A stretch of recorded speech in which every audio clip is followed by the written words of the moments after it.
William Hutchison, Armenia, Colombia, Realty for Expats, Salento, Colombia Realty, own them both with Alba.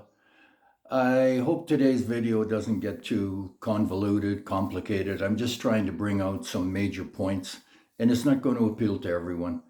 It's mainly directed at those of you that are looking at either coming here for an inspection for some period of time or others that are looking to buy.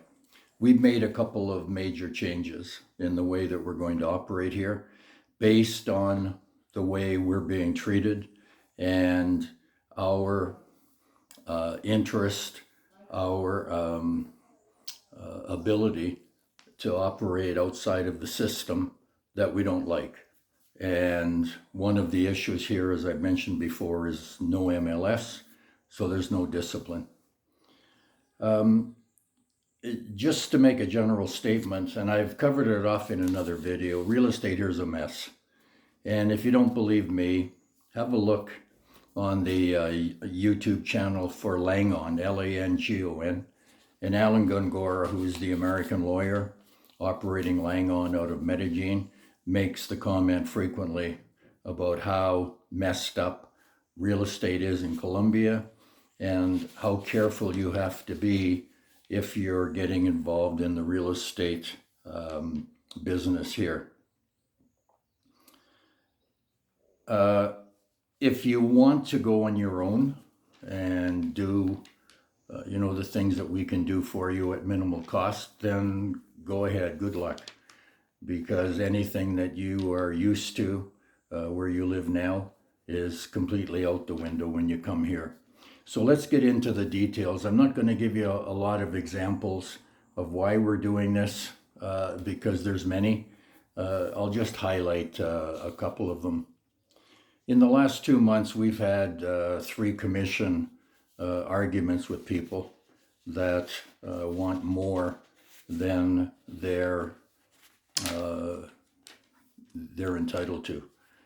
The concept here isn't that there's a buyer and a seller and they're worth the equal, 50% each side. And as an example, Alba called on a listing about maybe 4 months ago now. And this happens frequently, but this is one that I remember. And we were interested in looking at a property that one of our clients was interested in. And we were told that there was 5 agents on the other side on the listing and that the commission would need to be split 6 ways. So we were going to get 16.66% and the other side was going to get the balance, 83%. And of course we walked. So I didn't come here to have this kind of stress. I love what I'm doing. As I've said in other videos, it's a hobby, but I'm not going to put up with with stuff like that. One of the things you have to understand here is that many of the agents, of course, don't speak English. And the aforementioned, there's no MLS. So agents do what they want and there's no discipline. So they go on internet, maybe on Facebook. They have no business experience.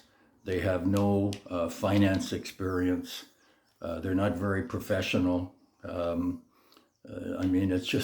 It's a very small point, but it ends up, I notice it all the time, how they show up dressed. I mean, this is a business. You're supposed to look professional, not like you just got off a garbage truck and, you work for the city collecting garbage and now you're talking to somebody about selling their home. So that's kind of the agent that you're going to get in many cases. They go on Facebook, say they're a real estate agent, and they are.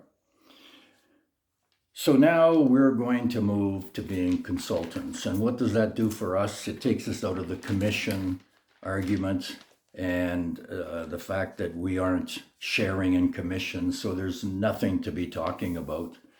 It'll be made clear to the seller that they are paying their agent only. It'll be a clause in the offer saying that the buyer's agent waives any interest in the commission.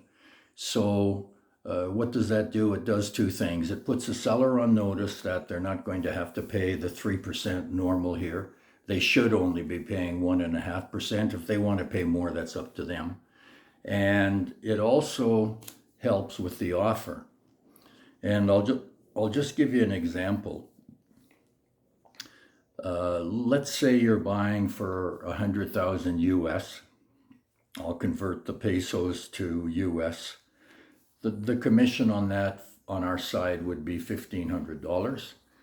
If we determine that the condo or the home is worth that 100, now with you paying us direct, your offer should be at most 98.5.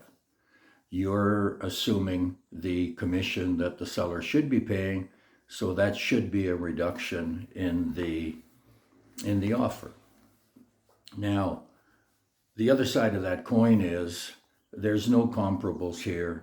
You have to kind of depend on me with my market knowledge. We can do research to zero in on similar properties. But let's say we're out even 5%. So maybe the property is worth 105. And even if you pay the full 100 plus our commission, you're at 101.5, you've still got a good deal. So that's something that would have to be looked at on an individual basis. We're also going to start, we have to get paid for our time. We're doing a lot of looking for a lot of people. And some of it comes to fruition. I'd say 50 or 60% of it doesn't. So we'll look at those things on an individual basis as well, and what our time estimate would be. We're not going to play games. For example, if you're looking for a 6-bedroom furnished condo, doesn't exist. So you'll be told up front, come up with a different option. There's no 6-bedroom furnished condos. I have some people now that want a furnished house and in a gated community. There are few of those, but they're out at El Caimo, close to the airport, the best barrio in town, expensive homes, usually with expensive furniture. So those rentals are $2,000 a month. Some you might get a little bit cheaper, but if that's what you have in mind, then fine, we can find something for you. But to find something reasonable for maybe $800 or $900 or $1,000 a month, that isn't going to happen either. Okay, so on the as far as the agreement's concerned, you're looking at 1.5% for residential, 2% for anything else, and we will have a consultation agreement signed between the two of us. The commission then is not up for grabs. The seller can do whatever he wants with the seller's agent. The whole purpose of this is to divorce ourselves from any arguments about who gets paid how much. It's actually, the idea came to mind when I see in the United States now that they're moving towards the seller paying the seller's agent and the buyer paying the buyer's agent. I think that's best for us here. I think that we can work with that. We had an instance yesterday, for example, high pressure. The agent is starting to throw out numbers about what an offer should be, and we're not even sure that the buyer wants the condo. And the time to be talking about money, in my mind, is after the buyer starts talking himself and the initial conversation doesn't start on the agent side. But that's one of the things that we deal with here, and it's one of the things that you need to be aware of. Like I said earlier, you can go on your own. On the rental side, instead of us having to look for links for you and there being a charge for that for our time, you can look on your own. We'll happily give you the links, and you can send us the ones that you want us to follow up on, and we'll get appointments. We're not going to do anything else, but we will get appointments for you. And then when you come here, we'll show them to you at no charge. There won't be anything for that. But if you want a detailed reply on things that you find interesting or that we find for you, then we'll take the other steps, maybe a site inspection, talk to security about possible listings in the same building, making sure that you're in the right barrio, all of those kinds of things, okay, that you aren't going to be able to do yourself. One thing you have to understand here is that there are good barrios, but there are good and bad buildings in most of those barrios. So it's just something that we have knowledge of that you can't possibly have. Anyway, I don't want to make this a really negative video. I just want to make you aware that we're going to change our system. We're not getting involved in arguments over commission anymore. And the way we're going to do that is to have a contract between a buyer and ourselves. And that eliminates the conversation from the other side. Okay, so have a great day.